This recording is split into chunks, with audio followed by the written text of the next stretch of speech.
Hello, and this is a dystopian short. The Ones Who Walk Away from Omelas by Ursula H. Le Guin.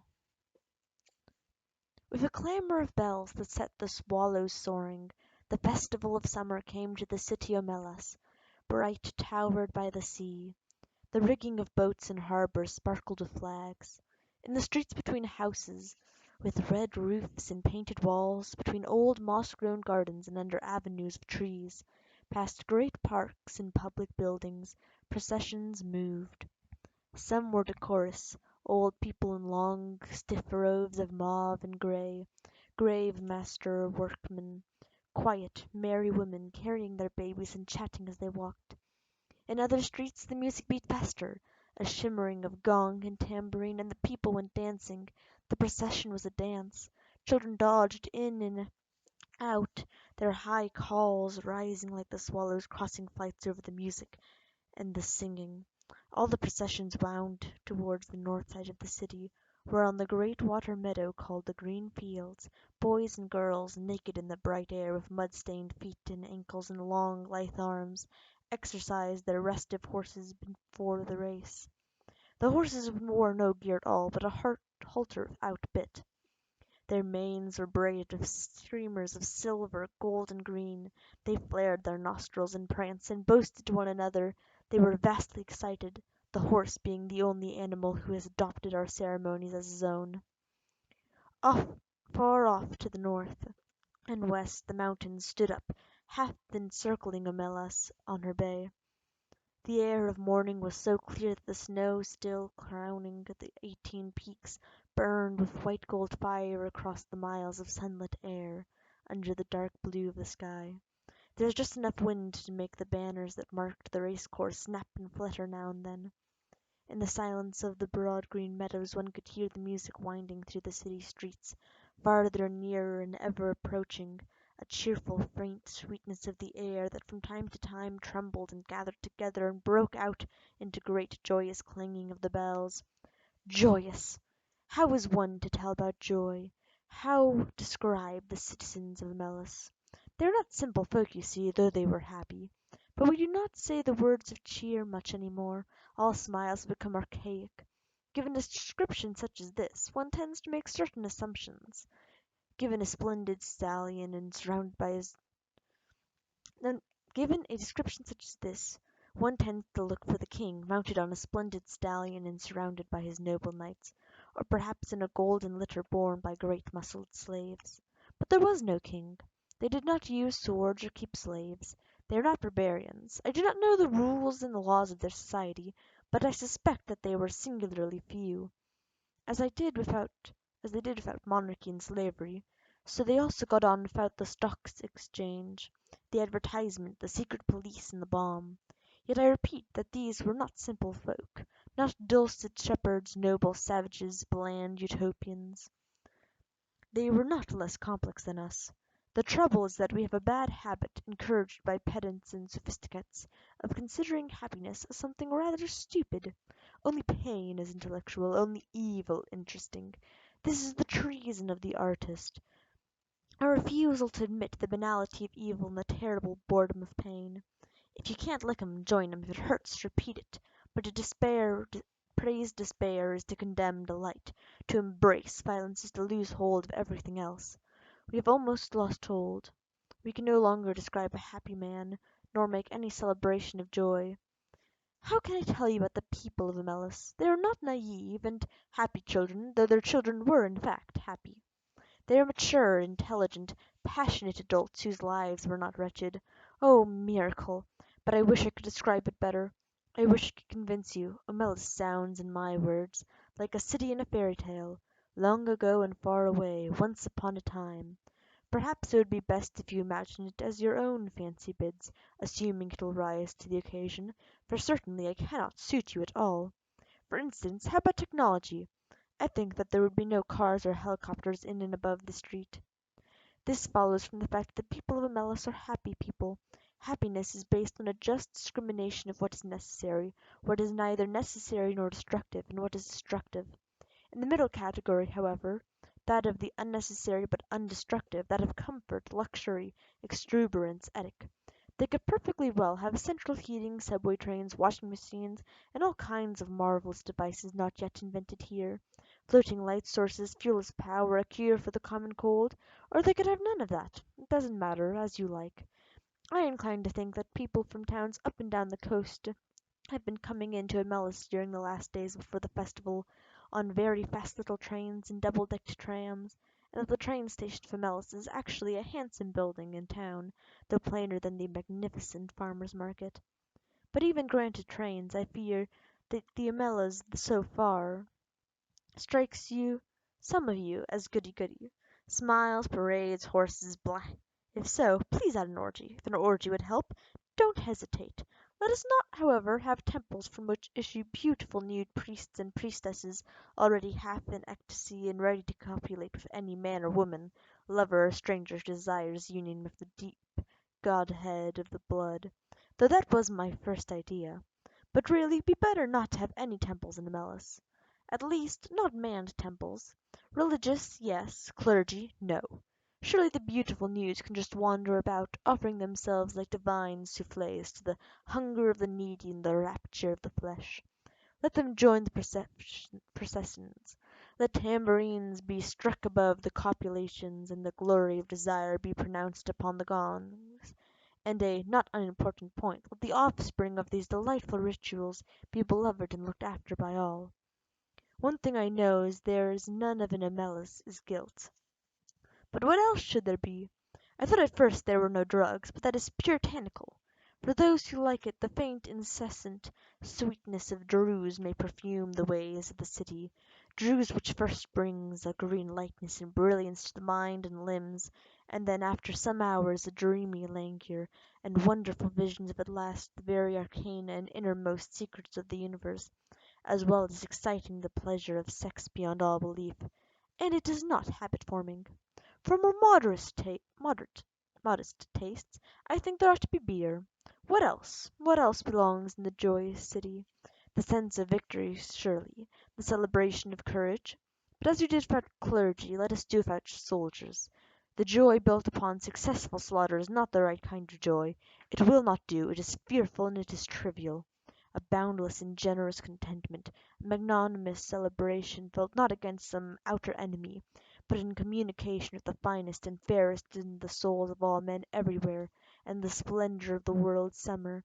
This is what swells the hearts of the people of Amelis, and the victory they celebrate in is that of life. I really don't think many of them need to take drues. Most of the processions have reached the green fields by now. A marvellous smell of cooking goes forth from the red and blue tents of the provisioners. The faces of small children are amicably sticky. In the benign grey beard of a man a couple of crumbs of rich pastry are entangled. The youths and girls have mounted their horses and are beginning to group around the starting line of the course. An old woman, small, fat, and laughing, is passing out flowers from his basket, and a tall young man wears her flowers in their shining hair. A child of 9 or 10 sits at the edge of the crowd, alone, playing on a wooden flute. People pause to listen and they smile, but they do not speak to him, for he never ceases playing and never sees them, his dark eyes wholly wrapped in the sweet thin magic of the tune. He finishes and slowly lowers his hands, holding the wooden flute. As if that little private silence were the signal, all at once a trumpet sounds from the pavilion near the starting line, imperious, melancholy, piercing. The horses rear on their slender legs, and some of them neigh in answer. Sober faced, the young riders stroke their horses' necks and soothe them, whispering, "Quiet, quiet there, my beauty, my hope." They begin to form in ranks along the starting line. The crowds along the race course are like a field of grass and flowers in the wind. The festival of summer has begun. Do you believe? Do you accept the festival, the city, the joy? No? Then let me describe one more thing. In a basement, under one of the beautiful public buildings of Amelis, or perhaps in the cellar of one of its spacious private homes, there is a room. It has one locked door, no window. A little light seeps in dustily between cracks in the boards. second hand from a cobwebbed window somewhere across the cellar. In one corner of the little room a couple of mops with stiff, clouted, foul-smelling heads stand near a rust bucket.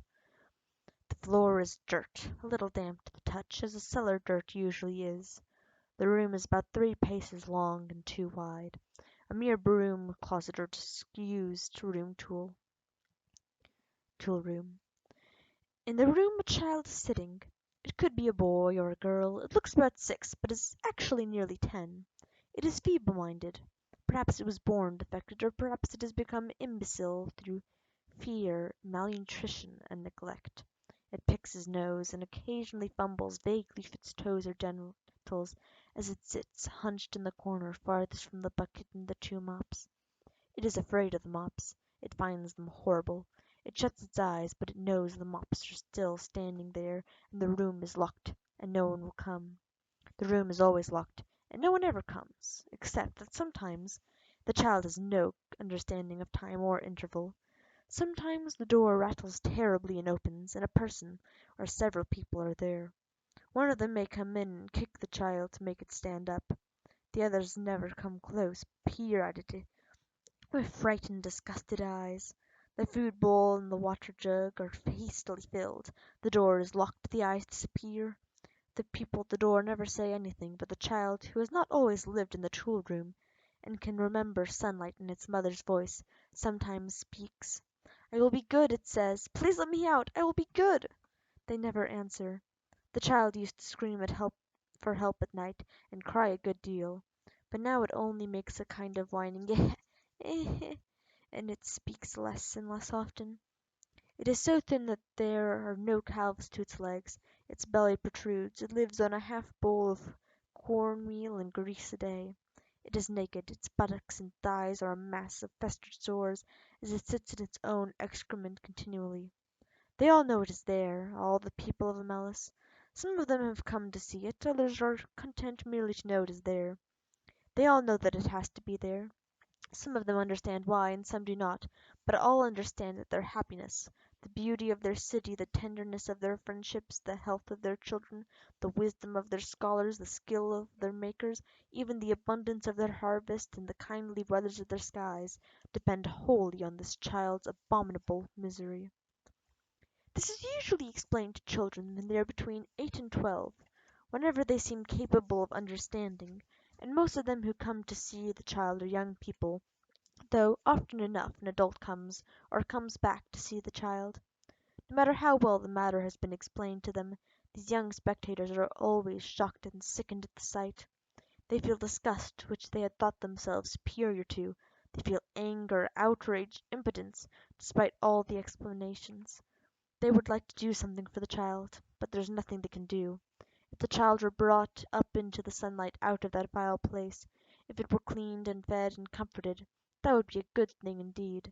But if it were done, in that day and hour, all the prosperity and beauty and delight of Amelis would wither and be destroyed. Those are the terms. To exchange all the goodness and grace of every life in Amelis for that single small improvement, to throw away the happiness of thousands for the chance of the happiness of one, that would be to let guilt within the walls indeed. The terms are strict and absolute. There may not even be a kind word spoken to the child. Often the young people go home in tears or in a tearless rage, when they have seen the child and faced this terrible paradox. They may brood over it for weeks or years, but as time goes on they begin to realize that even if the child could be released, it would not get much good of its freedom. A little vague pleasure of warm and food, no doubt, but little more. It is too degraded and imbecile to know any real joy. It has been afraid too long to ever be free of fear. Its habits are too uncouth for it to respond to humane treatment. Indeed, after so long it would probably be wretched without walls about it to protect it, and darkness for its eyes, and its own excrement to sit in. Their tears the bitter injustice dry when they begin to perceive the terrible justice of reality and accept it. Yet it is their tears and anger, the trying of their generosity and the acceptance of their helplessness, which are perhaps the true source of the splendor of their lives. Theirs is no vapid irresponsible happiness. They know that they, like the child, are not free. They know compassion. It is the existence of the child and their knowledge of its existence that makes possibility the nobility of their architecture, the poignancy of their music, the profundity of their science. It is because of the child they are so gentle of children. They know that if the wretched one were not there, snivelling in the dark, the other one, the flute player, could not make joyful music as the riders line up in their beauty for the race in the sunlight of the first morning of summer. Now do you believe in them? Are they not more credible? But there is one more thing to tell, and this is quite incredible. At times one of the adolescent girls or boys who go to see the child does not go home to weep or rage, does not, in fact, go home at all. Sometimes there is a man or woman much older, falls silent for a day or two, and then leaves home. These people go out into the street and walk down the street alone. They keep walking and walk straight out of the city of Omelas, through the beautiful gates. They keep walking across the farmlands of Omelas. Each one goes alone, youth or girl, man or woman. Night falls. The traveller must pass down village streets between the houses with yellow lit windows and on out into the darkness of the fields. Each alone, they go west or north towards the mountains. They go on, they leave Omelas, they walk ahead into the darkness, and do not come back. The place they go toward is a place less imaginable to most of us than the City of Happiness. I cannot describe it at all. It is possible that it does not exist, but they seem to know where they are going, the ones who walk away from Omelas. And that is the end of this short story. Uh, Hope you enjoy. This is personally one of the ones that always tugs a little on the heartstrings, and I guess if there was a utopia, for me this is what would make the most sense. Anyway, here you go. That's it. Bye.